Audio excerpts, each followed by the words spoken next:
59 Apache. Why do I love the 59 Apache? Could be for the same reason that you do, but let me talk about some of the unique aspects of the 59 Apache. First, it's this huge fender emblem. I don't think they ever put a larger fender emblem on an American car. It's massive, it's stainless, it's absolutely beautiful. It's just bold, and I love that. To me, it's just art. Also, of course, it's the second year for the dual headlights. The 55, 6, and 7 truck ran single headlights. 58 and 59 run the dual headlights. It took me years to decide that I like the dual headlights. I love the dual headlights. It really grows on you. The hood is much more bold and massive in 58 and 59 than it is in the 5, 6, and 7. I like all those years, but there are attributes about the 59 I think that have made it my favorite. It has become sort of the truck to have. You say 59 Apache, faces smile and eyes light up. Everybody can relate to that. The 59 Apache, of course, would come with either the 235 or the 283. This particular Apache has the 283, the high torque 283. Now you can tell that on an Apache by looking at the front emblem on the hood. If that emblem has a V in it, that means you got the V8. Back in the day, that was certainly bragging rights. Cost a lot more money. And people were so satisfied with that 235-6, a lot of people just said simply, what's the point? Well, they got the point with the passage of time. The 283 became absolutely famous. I love that motor, and when you look under the hood of this truck, you're going to see we put extreme effort into very minor updates without changing the look of that factory 283 sitting under there. That motor can be driven all day long. It just goes and goes and goes. We put a 700 R4 behind it so you can drive it at 75 miles per hour, low RPMs, and go across country. The 283 59 Apache pickup truck. Who wouldn't want one? Well, I'm going to talk about two things that are very, very popular right now in the classic car world, and particularly in the old truck world, and that is patina and the old shop truck vibe. And I'll talk about both of those, but first let's address patina.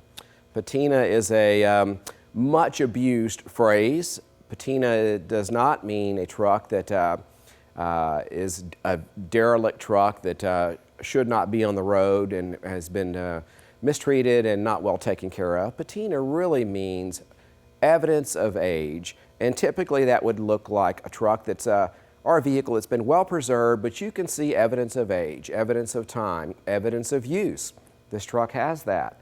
And let's talk about the patina on this truck just for a second, because this might be the best example I've ever seen. First and foremost, it's original patina. It's not created from the hands of an artist, which, by the way, I do admire. I've seen a lot of examples of that. You can usually tell that it's created by an artist's best efforts. This is not factory, but original patina. Patina created over 30 or 40 years of time. The truck was found in a warehouse in California with 30 or 40-year-old paint, and the paint was untouched. No chips were fixed, no improvements to the paint whatsoever, other than to lightly sand the 30 or 40-year-old paint and shoot it with a clear coat. That gives it a hint of that former glory. So you still have the patina, and you have some hint of its former glory, what it might have looked like back in the day when it was serving time, in this case as a shop truck with that shop truck vibe. Now, some additional steps were taken which were period correct, and I think dramatically improved the truck. Scallops were added and some light pinstriping in a few places, and then the scallops were buffed to remove some of the paint to sort of be even and uniform with what was already here, and then the entire truck was, of course, clear coated. The results are, I believe, one of the best patinaed vehicles in the country. People love this truck. They study the paint job. They ask me how I created the patina in some cases, but most people think it is nothing more than a time capsule, that elusive time capsule that everybody's looking for at this point in time. It's amazing. The patina is amazing. Okay, that shop truck vibe I said I would mention. That is a trend of late, much like the run to find a vehicle with patina. The shop truck vibe is the desire to have a truck that purports to have once been an important vehicle within a shop environment. And they typically have signage on the door, as does this one.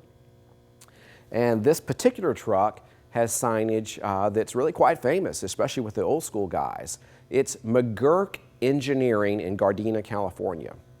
Now, who is McGurk? McGurk Engineering out of Gardena, California is Frank McGurk, his company, and he is a pioneer of speed. You can read about him in the book Merchants of Speed.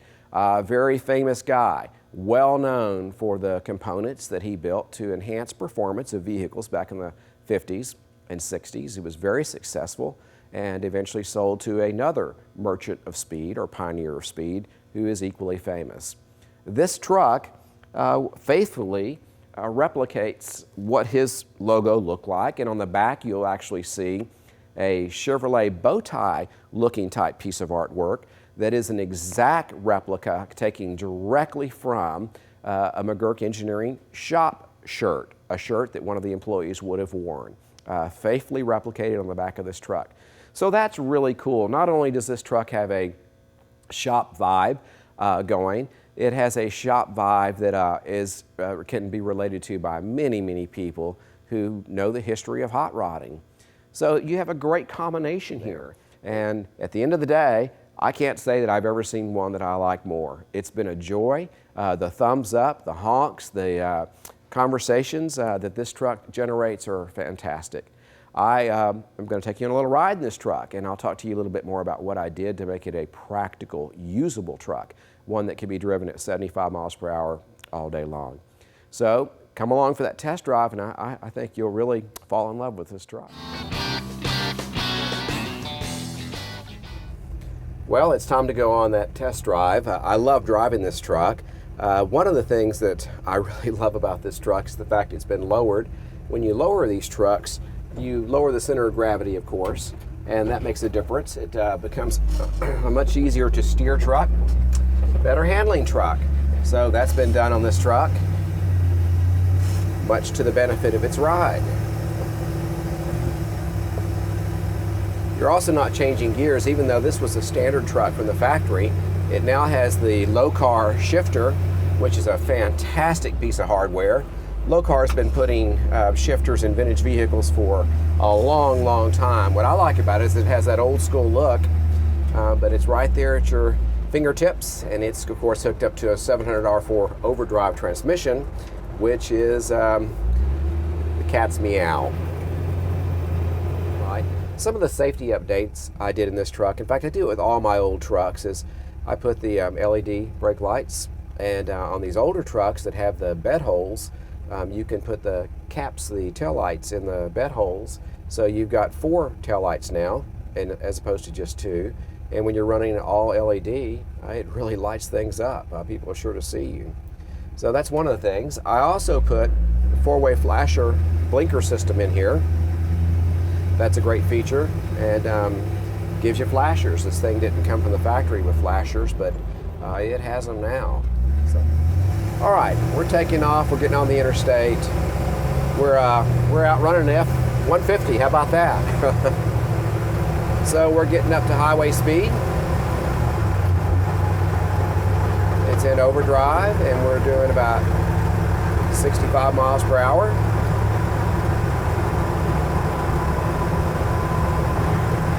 And no excessive revving. She's just walking down the interstate.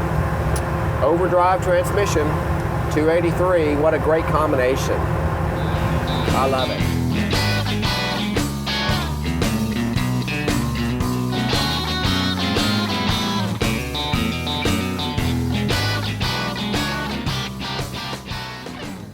I mentioned a minute ago that the truck has been lowered, and that was all done with Classic Performance Products, CPP. Really, they're the best in the business. So it has a lowered front end, lowered springs, front and rear, all from CPP. Of course, the rear end's been C-notched. That's how you professionally do it. It's boxed and C-notched, so the rear end can come up into the frame of the truck, and that makes that's how you get your truck lowered. So it's all been done with the best products. What else is new? Everything's new. The brakes are new. The steering box has been rebuilt. The kingpins are new. The tie rods are new. Really, it's a new truck. It's been gone through, all the systems have been rebuilt or updated. And that's part of the process. If you want to get these trucks to where you can use them on demand and at will with confidence, then you've got to do those things. The lowering part, of course, is a matter of choice, but like I said a minute ago, that improves the steering and makes the truck look a lot cooler as well. So that's an extremely popular thing to do, and most people are happy to do that.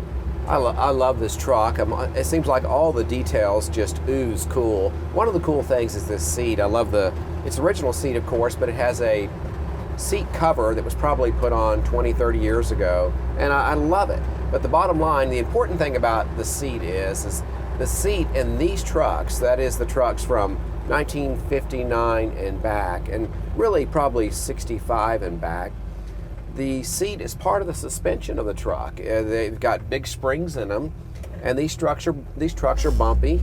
They're not a modern day suspension, so they're really bumpy. And the springs in the seat are meant to be part of the suspension that helps absorb those bumps. So a lot of guys get rid of the factory seats, and I think it's a mistake, at least on the older trucks, because you need that springy seat for the suspension. Now, on a truck that's been updated and resto-modded, and you've compensated for the old suspension, then you can go with a more modern seat. But if you're going to leave a truck with original suspension, or you're going to do what we did, which is just lower it using original suspension still, you need to leave the original seat. Anyway, I thought you might want to know that.